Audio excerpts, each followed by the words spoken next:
It's really sad. I don't want this weather to go away. I can't deal with more winters. I'm over it. I So just we're just can't gonna deal with soak in this. Illinois as a whole right now. It's just doing me dirty in a lot of different ways. Yeah. Yes. Illinois is basically, you guys, Illinois is the worst state to live in when you run a business. I would Mhm. dare to say.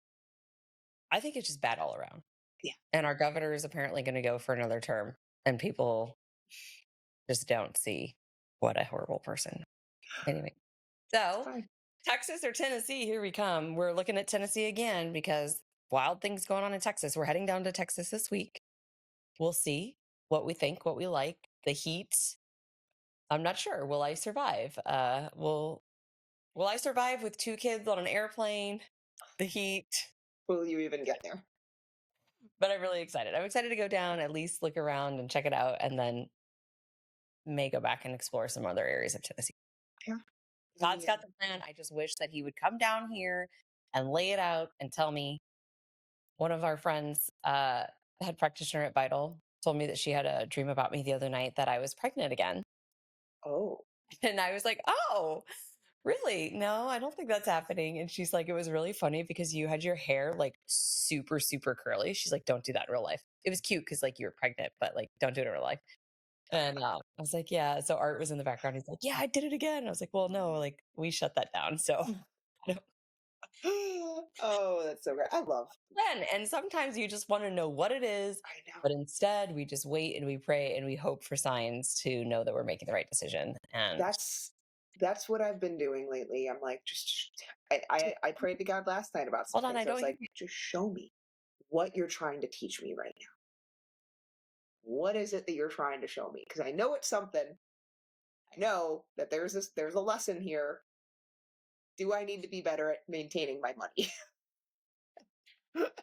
Do I need to stop shopping on Amazon? Oh, I ask all the things. But yeah, we talked last week.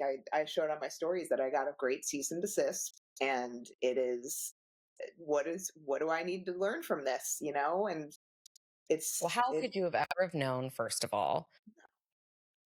Second of all, I don't believe that there's anything that's going to come of that. Looking at what I saw online in terms yeah. of And this. I talked to He'll our get lawyer he'll yesterday. Okay, what did he have to say? So he was like, the hard thing about this is that the wording of the cease and desist letter that you got is also very arbitrary. So it's like you cannot use anything confusingly similar to the hormone queen. So if I put the real hormone queen, is that not allowed either? What about the other hormone queens on social media? They didn't get a cease and desist. I actually reached out to them. So like it it is very what is okay, what isn't type thing. Okay, well, it's like I'm going to put a trademark on my daughter's name that's Sally Ann. All right, if you're dealing with water retention, you're waking up puffy, your ankles or your wrists are really swollen, or you can't get your rings off, and maybe you're even dragging throughout the day, no matter how much water you drink, there's actually a good chance that you're not actually hydrating properly. Exactly, because water alone is not enough. You need electrolytes, you need sodium, potassium, magnesium, because those things actually pull water into your cells. Otherwise, you're basically just flushing it out and wondering why you're still tired, you're still bloated, and you're still sluggish.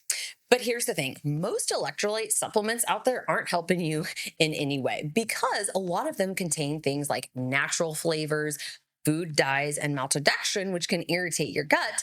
And these things can also spike your blood sugar when you're trying to heal. That's why we both started using Buoy. It's super simple. There's trace minerals and electrolytes in liquid form. No flavors, no colors, no sugar, no sweeteners, and you squeeze it into whatever you are drinking: water, coffee, tea, smoothies, you name it. And it's clinically backed by science too. So studies have shown that buoy helps you hydrate better, 64% better, in fact. And that's data coming from key blood and urinary markers, not just marketing fluff. And honestly, you can feel the difference. I've had many clients tell me their digestion's improved, they have less headaches, and they're better energy throughout the day. And Buoy isn't just for people that go to the gym all the time and sweat a bunch. They actually offer a 35% lifetime discount for anyone that's struggling with chronic illnesses. Things like POTS, Hashimoto's, Crohn's disease, chronic migraines, and every autoimmune condition. They're really committed to making better hydration accessible to people who need it most. I actually throw it in my coffee every morning because it's such an easy upgrade. You don't even taste it, but you're definitely going to notice if you miss it. If you're tired of playing hydration roulette and want something that actually supports your body, you've got to try Buoy. It's honestly one of the simplest ways to feel better faster. No, So nobody can spell it the same way or put a hyphen or like, this is just BS. I honestly, exactly. it also says in that letter for in commerce, but then if you look at the trademark, it says basically like products that she's selling, or then it talks about like media and podcast. So what I'm guessing is that she just doesn't want you. She's probably just jelly. Let's be honest. If she's listening to this, you're probably jelly. I mean, Becca's beautiful and like your website is really needing an fresh look. I mean, It's petty to me. Like it's petty. Like I'm not actively sitting at your, place of business stealing clients from you. I'm just trying to promote you created an Instagram handle that was available through Instagram. exactly. It's part of our FitMom brand. Everything funnels through FitMom. So I don't know. I Yeah. mean, so what did he say? So what, you have to change your Instagram handle? He's like, let me, because here's the hard part is that copyright lawyers are different than normal lawyers. Like, it's a completely different world and understanding trademarks and copyrights. So he's like, let me ask around, let me talk to some of my friends that are copyright lawyers. And so he's going to dive into it more for me. And he's like, I honestly don't want you to do anything in terms of like make big actions at this point. He's like, you can keep posting. It wasn't a court order, which is what you really need to like completely cease all business from. He's like, just keep posting. We have 30 days to respond to this. Let me ask around. I'm not overly worried. This is very arbitrary. And I mean, it's legit. It's from a legit lawyer. Like it's an actual cease and desist. But so that happened, and it's just, I, I just have to trust in God. And I have to know that and what I was thinking is like, he is setting me up for something much bigger, is what I'm telling myself. He's doing all of these things now to teach me so that when things get even larger for FitMom and the company, I know how to handle them.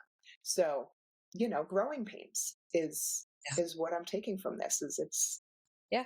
There's a lady on social media right now. Her name is like the constipation queen or something. And I was like, she used to comment on all my stuff. She's really nice. Like, whatever. Cool. Help more people get unconstipated and help them with their yes, health. That's what we're here to do. yeah. Not worry about a name. Like, I don't, whatever. I'm over it. Anyways, I'm over it for you. It was a really rough it was a rough one. Friday for you. And, We're here now. It's fine. We're going to talk about SIBO and gut health, and then we're going to talk about hormone health because the more people we can help, the better. And that's how I think everyone in this space should be, and not be petty. So, anyways, welcome to our podcast about SIBO, because SIBO, if you do not know, is small intestinal bacterial overgrowth. And I think it is very misunderstood. Mhm. Oh gosh, I was really trying yesterday to be straight and to the point, but also bite my words because I have so many people who have been told that they have, SIBO from breath testing, but then they're not looking at anything else in terms of lab work or stool testing or whatever else. And that's why we really wanted to do this because SIBO is complex. And then when you have multiple types of SIBO, it makes things even more complicated. And so you're going through protocols that are really robust and they're really lengthy. And at the end of the day, antibiotics is not going to be enough. Most of the time, people go on antibiotic treatment for SIBO. They feel better during the antibiotic, but then shortly after they relapse. And actually, sometimes it can make things substantially worse in some cases. And this is because we have to think about the whole picture. I always tell this to our team. What is that 10,000-foot view? What are all the systems in the body doing? Because they're all going to be connected to the gut. And so SIBO is not just about killing bugs or bacteria, it's really a whole body approach and restoring the rhythm in your gut, restoring your hormones, supporting your nervous system, your liver, your gallbladder, basically the entire terrain. And so that's what we're hoping to help clear up for you all today. And I will say, as we go through this, many of you, when we talk about symptoms, might be sitting there going, oh my gosh, I have SIBO. I have SIBO. That's it. I got SIBO, and we don't want that to be something that, you're afraid of, but maybe shed some light into why your colonoscopy was clear or your endoscopy was clear or why you're having all of these symptoms and conventional medicine isn't picking it up. I actually sent a teenager to a GI doctor. I recommended she go and get looked at for inflammatory bowel because of some of her inflammatory markers that were off the charts. And they basically shut down doing any further testing. And the mom asked about SIBO testing, and he said, we don't do it in our hospital here.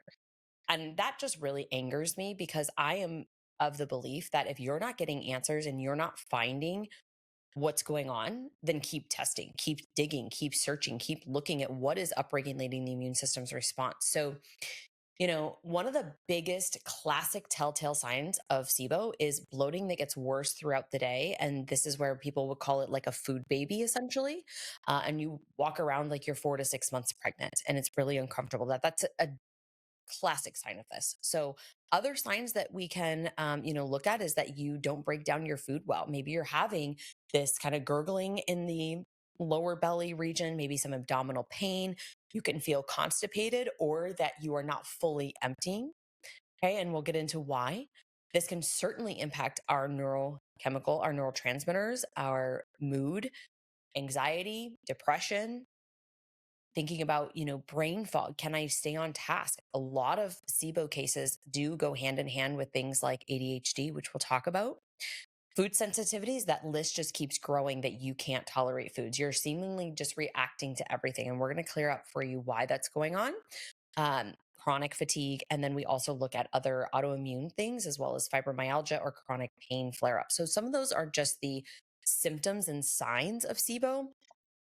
But the whole premise of this podcast is for you to understand that SIBO is not the root cause and it's not just the only thing.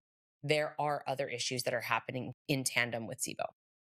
Yeah, absolutely. And so there are three types of SIBO. Hydrogen and methane are kind of the two separate ones that a lot of times they will test for. When you do a breath test and you actually perform one, you'll see how much hydrogen, how much methane is being released. And then there's also hydrogen sulfide SIBO. So hydrogen SIBO, the bacteria produce hydrogen-based gas. A lot of times the hard thing, symptoms can be similar and overlapping, but hydrogen-based SIBO is typically bloating and diarrhea with anxiety. Methane SIBO is a little bit more constipation, and that one is usually fullness and just like sluggish digestion. It slows down the digestion a lot. And then hydrogen sulfide SIBO, the bacteria produce toxic hydrogen sulfide gas, rotten egg. A lot of people have that really telltale, it smells like rotten egg because of the sulfur problem. So they have a sulfur sensitivity. And something that a lot of people don't understand is that there are sulfur containing amino acids. So methionine and cysteine are sulfur containing amino acids. So if you try taking N-acetylcysteine and you get gas or you get this really rotten egg smelling gas, that can a lot of times be an indication of this underlying hydrogen sulfide SIBO. A lot of times these people have pain too in their GI system and fatigue, just like complete exhaustion. And so sulfur sensitivity, a lot of people look at eggs, obviously, are a high sulfur protein. You look at things like sulfurous vegetables, broccoli, cauliflower, kale, some of those more rough type vegetables. And then, yes, lentils and things of that nature all can have this sulfur compound, which makes that really clear indication of that awful smelling gas. So a little bit different in how they present, but all of them are variations of this SIBO. And the tricky thing about SIBO is that SIBO is unlike other bacterial infections in the gut, to where SIBO doesn't often respond as well to just antimicrobials. And we'll talk about a little bit more about that why. But some contributing causes, like why does SIBO happen, right? Why do I end up in this place? Definitely low stomach acid. It's kind of a root cause to all major gut issues because the stomach acid in the stomach is your first line of defense ultimately. It's kind of what helps protect against pathogens and assaults on the rest of the GI system, foodborne illnesses, all of those things. When your stomach is acidic enough, it kills those things before they can get into the small intestine, right? So low stomach acid is a huge indication. Antibiotics, chronic antibiotic use creates just an awful environment for secondary infections and kind of wipes clean all of the good bacteria. And when you don't follow antibiotics with good postbiotics, probiotics, things that are reinfiltrating the GI system, then you leave it open to just basically be infiltrated by bad guys. Poor bile flow, because bile is helpful in clearing out a lot of toxins and clearing out hormones and clearing out all of these things from the GI system through the small intestine. And when you don't have good bile flow, that stuff can back up and then cause a lot of these underlying kind of infections. Chronic stress, heavy metal exposure, toxin exposure, vagal nerve dysfunction, because with our vagus nerve, it helps to stimulate motility through the GI system. And so the vagal toning we've talked about on many podcasts, singing, humming, gargling, healthy metabolic function. So when you're not healthy metabolically, you're going to degrade the vagus nerve, and it loses its tone ultimately. So we see this a lot in people that are overweight, obese. They kind of degrade that vagus nerve. Gallbladder removal is huge. It's like TikTok. After you get a gallbladder removal, what's the next dysfunction that's going to happen with autoimmunity or gut issues? Adhesions and scar tissue is a big one. So a lot of people that don't realize C-sections and hysterectomies and endometriosis and these things that can make all of the other organs in your stomach, which all are very close together, can start to become sticky and adhese. And they essentially slow down the motility through the GI system. So we see a lot of times correlations with like endometriosis and SIBO because of all that inflammation and scar tissue and extra endometrial tissue that can start to create, you know, blockages ultimately. Like if there's too much stuff in there that's blocking the GI system from functioning properly. So we also a lot of times will see autoimmunity as some people believe that SIBO is like a form of autoimmune in the way that it works, and how, like we talked about, antimicrobials aren't it alone. Like it's way bigger than just lowering bacteria, and sometimes these things aren't even bacteria, it's gas, right? It's certain types of forms of gas. So it is complex in nature, but those are kind of some underlying contributing causes to SIBO. Yeah.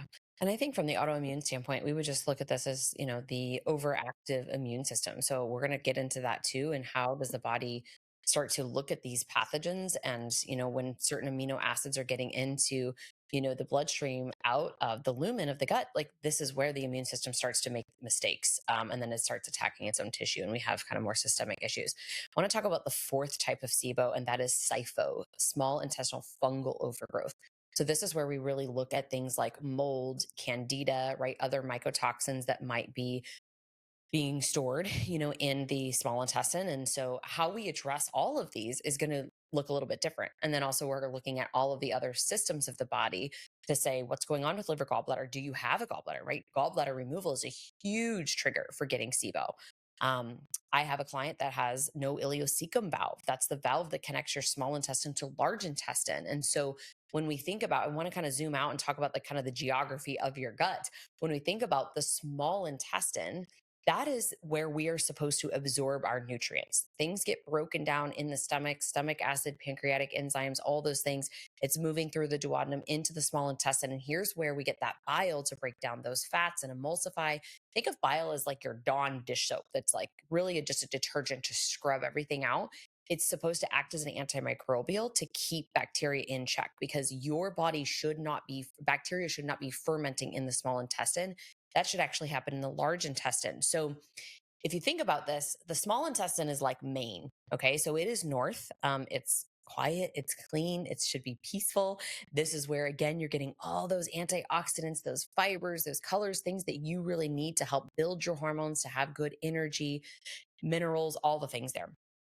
When fermentation starts to happen here because of that bacterial overgrowth, that's basically a frat party in the library, which I thought was a really funny analogy. I was listening to a podcast with Dr. Hyman and another doctor, and he kind of gave this analogy. I was like, oh, this is good. The large intestine, it's like Florida. Okay. So this is wild, it's tropical, it's full of action. This is where fermentation of bacteria is supposed to happen. That is what it's built for. But when bacteria, again, are in the wrong places in the microbiome and they're overgrowing, this really is what starts to create this overactive immune system. And so we get pain, pressure, gas, and bloating, and things are just really haywire. So I want to talk a little bit about testing here. So you mentioned like the breath test, of course. Right now, in terms of the uh, hydrogen sulfide, there's only one test, and that's the Trio Smart test. Most of the SIBO breath tests out there are really only looking at methane um, and sulfur. So when we look at this, basically what you do is you have to starve the bacteria for a day. So you're almost fasting, or you're doing like basically no sugar, no carbohydrates. And then in the morning time, you wake up, you take your baseline test, and then you drink a lactulose, which is a non-absorbable sugar drink. And 30 to 60 minutes later, that's when bacteria start to become metabolically active and start to produce these gases. So then this is what would be seen on the breath test. So as you're doing, generally it's like a 2 or 3 hour breath test. You're blowing into tubes and it's measuring, those gases, the sulfur, the methane, and hydrogen.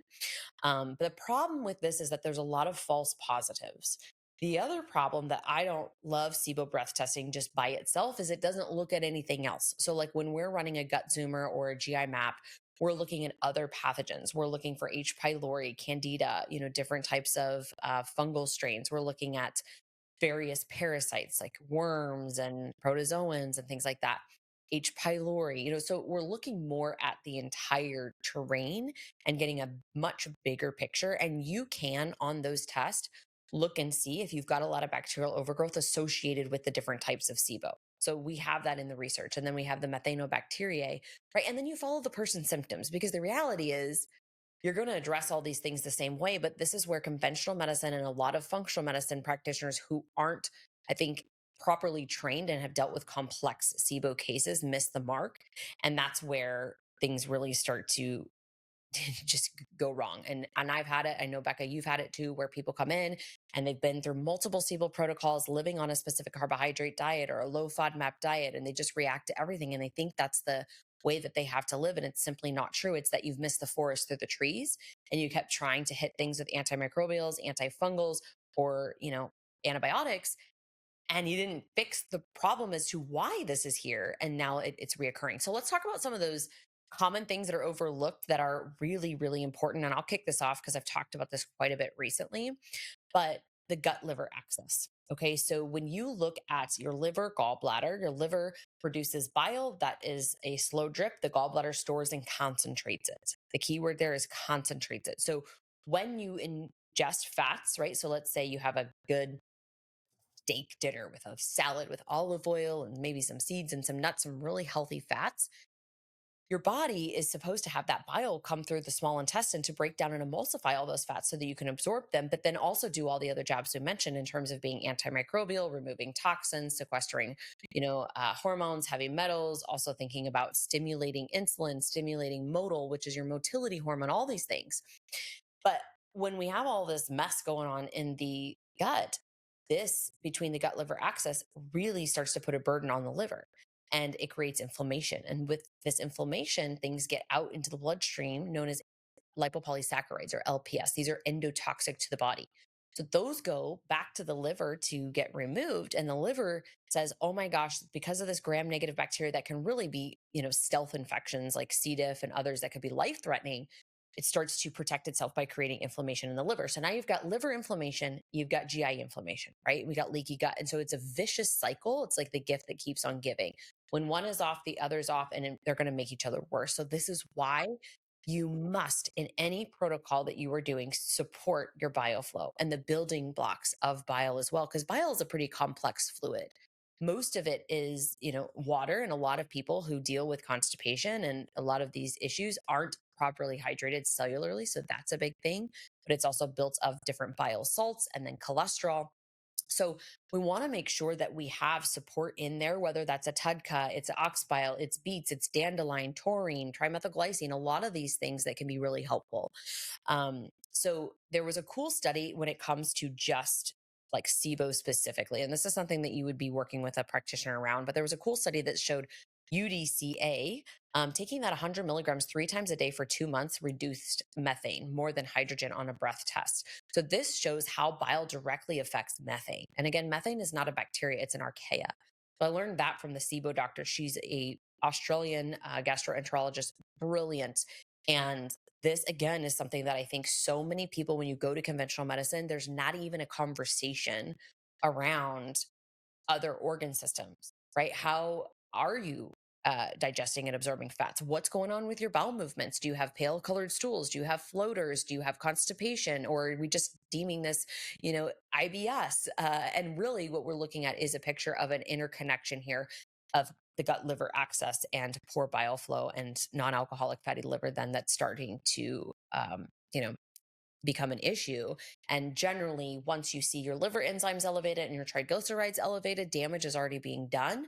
So those would be some key markers outside of gut work, stool testing and looking at the gut specifically, but on your blood panel. You can look at things like bilirubin. You can look at your liver enzymes, ALT, AST, GGT. I like to run bile acids. That can also tell us, how things are running smoothly or if you have even enough bile acids being produced.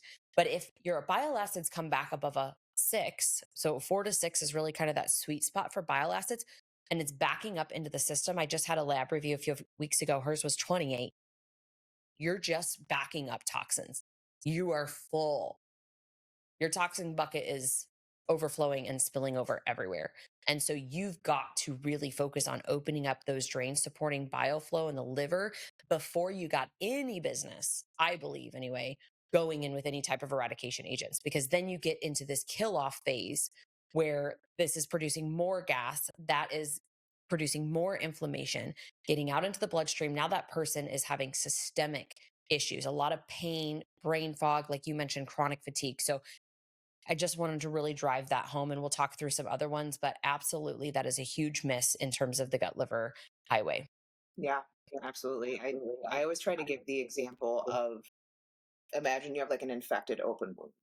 And if you try to go after that infection and the rest of the area around it isn't clean or open, guess what? That bacteria, those pathogens, those things are going to try and scatter. They're going to try and get away from whatever you're using to try to kill it. And it can go to different places if we don't have a clear avenue of it to get out of the body. And it'll back up and it'll create bigger issues. And so we have to make sure the area around it is clean and open and able to be cleared from before you go in and attack it.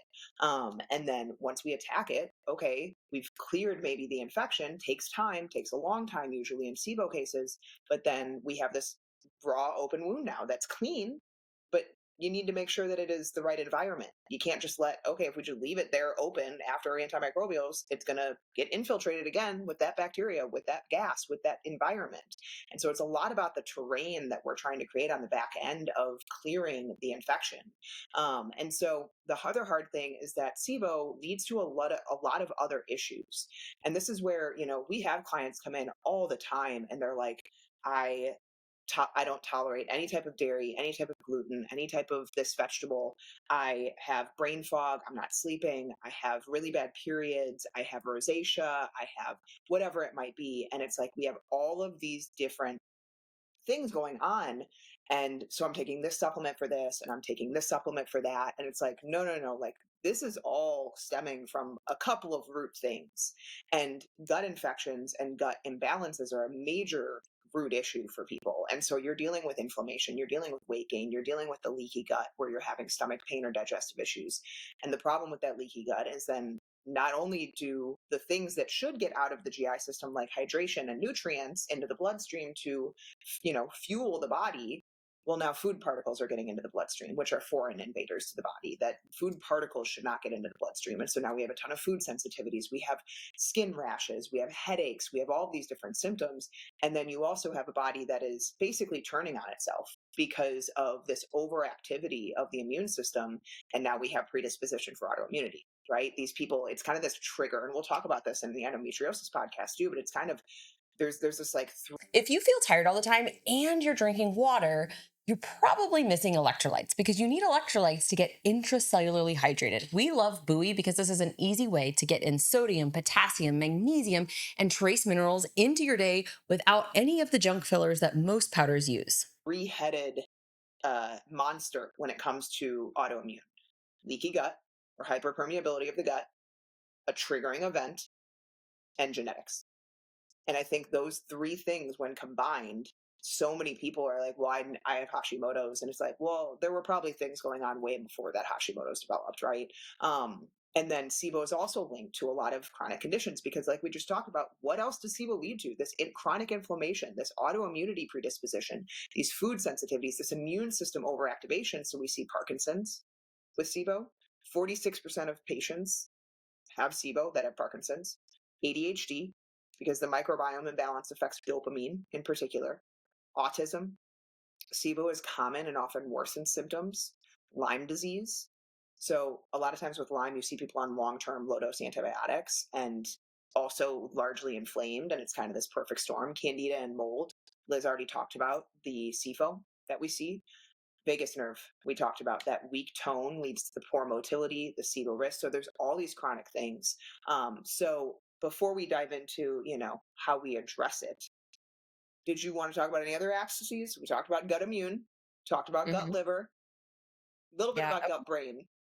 Yeah. I want to talk a little bit about the immune system. So, this is really where, when things start to grow in places that they shouldn't, everything changes, right? Because in the small intestine, they're not just hanging out and causing gas. Now they're driving that inflammation, like you said, and then everything is getting out into the bloodstream. So that's going to go back to the liver and create all of these things. But at the same time, when your immune system is looking at these microbes and it's talking to immune cells, so we know about 80% of your immune system resides in the gut microbiome.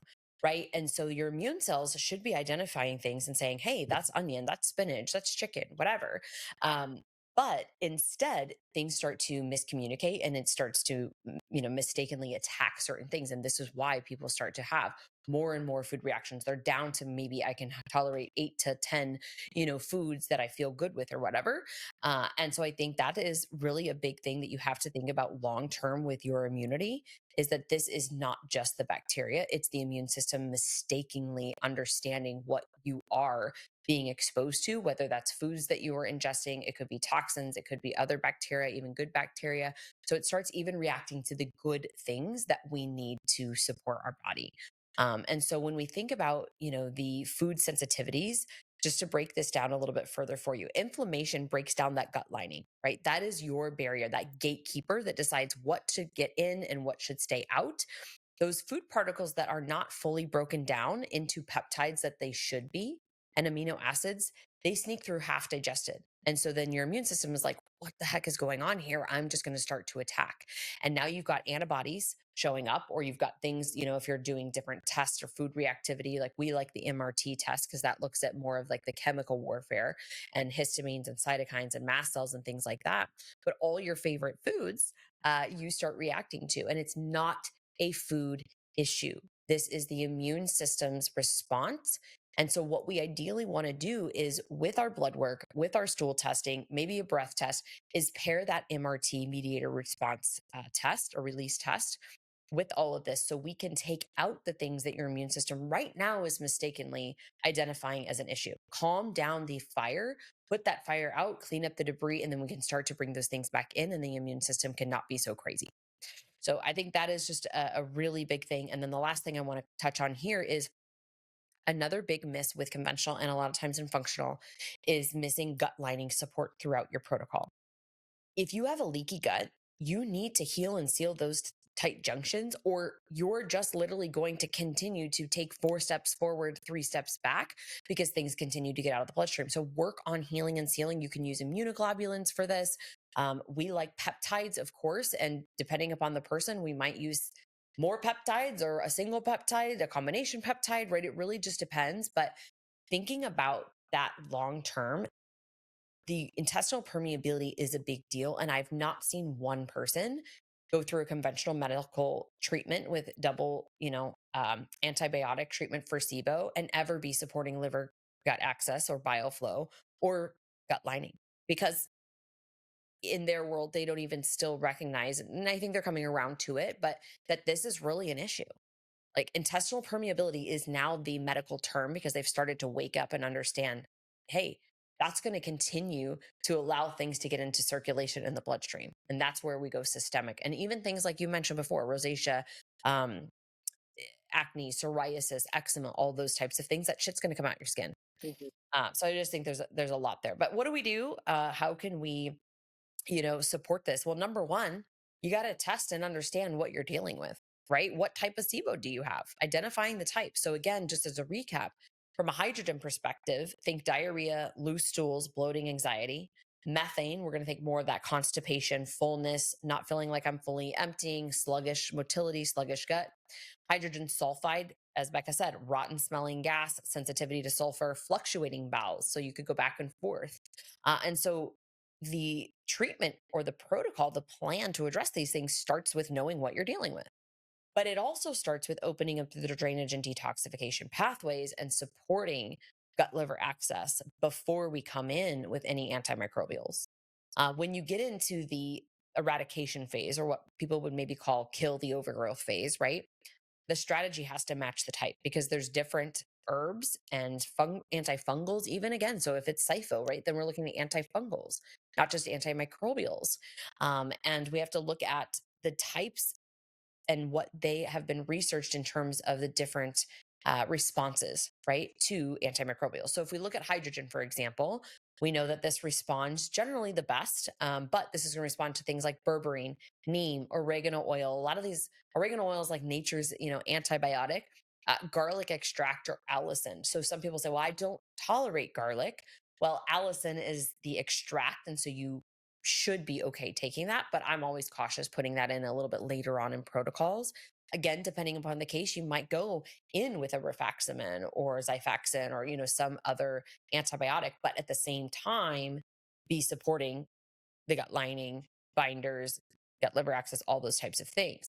When you look at methane, so the archaea here, these are not again actually bacteria, but these are tougher. They're stubborn and they are slow going. Sometimes your protocol can be up to 24, 26 weeks, really depending upon the person, their adherence and compliance to the protocol.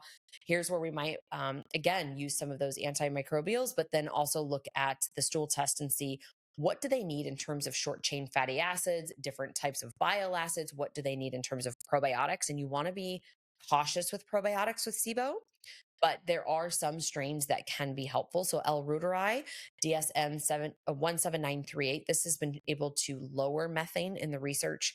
HN019 is one that improves constipation. Now, I'm going to tell you clinically, I don't see HN019 be magic. I've never seen a person take the HN019, which can also be really expensive, and just all of a sudden have good bowels. Like you're looking at other things in terms of motility as well and prokinetics and things like that. Um, you might also here put in that UDCA, the undoleic acid that I was talking about earlier. If you've got nausea, belching, or upper gut symptoms that are present, we might add in partially hydrolyzed guar gum. This can help with hydrogen reduction and motility. It also can help with binding some different toxins, which is helpful as well. And then again, when we're looking at hydrogen sulfide, this is the trickiest because this is a combination and it does not always show up on breath tests unless you're using that Trio Smart. Symptoms there are going to be that sulfur sensitivity, combination or back and forth bowel movements, diarrhea, constipation, fatigue, pain.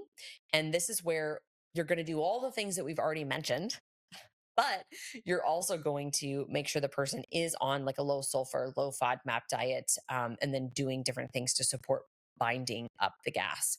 So as you can see, and you've probably, already said, wow, this is a lot, right? And we haven't even talked about different things that could help in terms of the immune system supports, right? Like calming down the immune system with LDN or rapamycin or low dose erythromycin, artichoke, those different types of things. This is really where it gets tricky. And this is where you need to have somebody guide you through these protocols. Also take into consideration, like we talked about earlier, adhesions.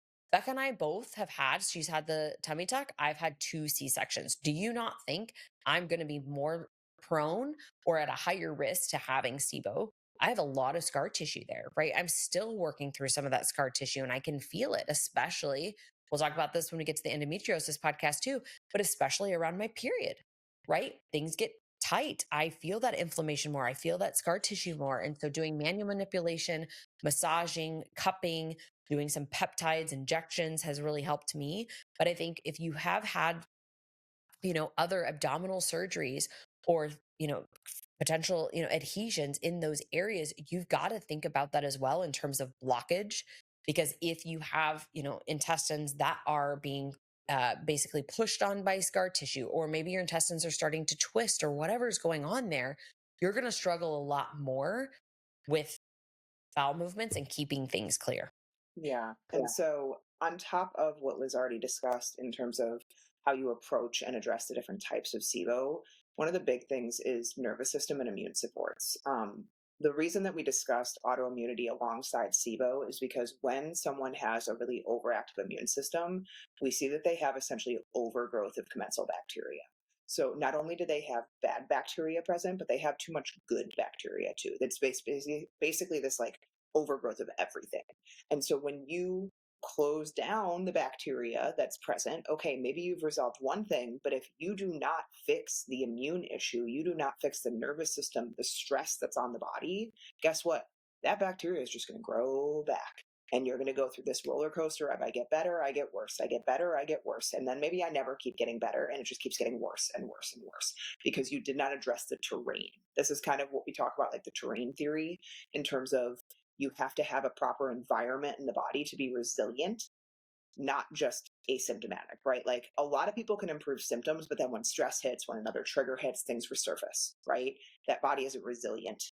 They've just closed off symptoms a little bit, maybe with some supports or some supplements, right? So the terrain piece is the hardest piece with this. And that is where a lot of times we will later on in protocols use deep fasting, we'll use peptides, we'll use some of these deeper complex protocols to really do both things at the same time. And I see the same things on the hormone side of the world. Like when we have really dysfunctional hormone imbalances, you can take DIM, you can take progesterone, you can support the hormone system, but you have to calm down inflammation and the immune system at the same time, or else you will just resurface with all of those problems. So this is kind of this final thought is that SIBO is not just about lowering bacteria levels or gas levels or killing off the bugs. It is restoring balance in the GI system and in the body. You have to manage the gut lining, that leaky gut that can happen. Like Liz was saying, it's not just about getting rid of things, because if you still have a leaky gut, guess what? Shit's just going to come back to the whole environment. Like it's not going to solve anything. You have to get the immune system calm, or else that overactive immune system will just cause this bacteria to resurface. And it's literally rewiring the system. It is rewiring the immune system, the nervous system, and rebuilding homeostasis back to the body, which takes time. And so do not be discouraged. There is an answer. It is not something you have to live with, but you have to be patient. You have to be open to big changes, and you have to be willing to work through highs and lows. Because guess what? When you deal with the immune system and you deal with healing of an immune system, you are going to heal in flares, we always say. You are going to heal when the immune system comes back to a place where it can be managed. Guess what? You might have a skin flare up because your immune system's like, oh, okay, I'm working again. I'm reacting to things. And so you'll go through these little ups and downs throughout the process. And that's why I think it's so important to work with someone throughout it, because otherwise it can be really discouraging. It can be really confusing, and it can be easy to kind of jump ship on the healing because you're like, oh, well, it's not working. I'm having a skin flare up. Maybe it's doing exactly what it's supposed to be doing. And so if you need help, if you do not know where to go, book a call with our team. We have the link in the show notes. See if our team is the right fit for you. And if you're the right fit for our team, right? We work with a lot of clients, and unfortunately, a lot of clients that have come from other programs, that have come from other practitioners and are still stuck. So that is all about SIBO. And if you want to give some final thoughts, Yeah, the only thing yeah. I wanted to say there is just, I have a lot of clients, and Danielle's always happy to, chat with people. She came to me with recurring SIBO. And one of the things that we often revisit is that nervous system, and then, rewiring your thought process, because it's very easy to have PTSD, right? Once you have gotten to the other side and you have essentially put yourself in remission, and then you have a meal and you react, it's like immediately, it's like, oh my God, my SIBO is back. Right. And it's also really thinking about how you're doing that emotional, mental rewiring work on the other side. I love Primal Trust for that. But there's a lot of things that people can do, seeing a therapist in person, right? But really getting to trust your body and having the belief that you can heal. Because I do think that people who continuously struggle outside of having, good protocols and recommendations and all the things that we talked about here today, they continue to struggle because they doubt, and they don't truly believe that they can heal. And that is a really big piece of this as well. And so we recognize that it can be a situation where you have, that fear and you're scared and can feel like PTSD. Then you need to get in doing some of the brain rewiring work. And Primal Trust is a program that we really like for that. It's not until you get to level 3 in their program for the brain rewiring. They have you do a lot of other things first in your central nervous system. But if you're stuck in that fight, flight, or freeze state, you're going to slow down your healing tremendously. So that's the last thing I wanted to just close out with. And again, know that you can heal. There's many clients in our practice that they're always happy to talk with people, because again, we understand that after you've gone through different protocols, worked with multiple practitioners, you doubt like what's going to be different about it this time. And I think for us, it's really looking at all of the pieces of the puzzle. And we don't have all that information, then we're going to talk to you about what we think that we need to get in terms of further information. And this is where genetics, I think, can be a powerful tool for people that have reoccurring gut issues. And that could be other things, not just SIBO, right? That could be recurring H. pylori. It could be reoccurring infections like staph or strep or just whatever it might be for you. Genetics can also be a powerful tool. So that was the last thing. And with that, we hope you guys have a fantastic Monday. If this was helpful, share it, rate, review, subscribe, and we'll see you on Wednesday.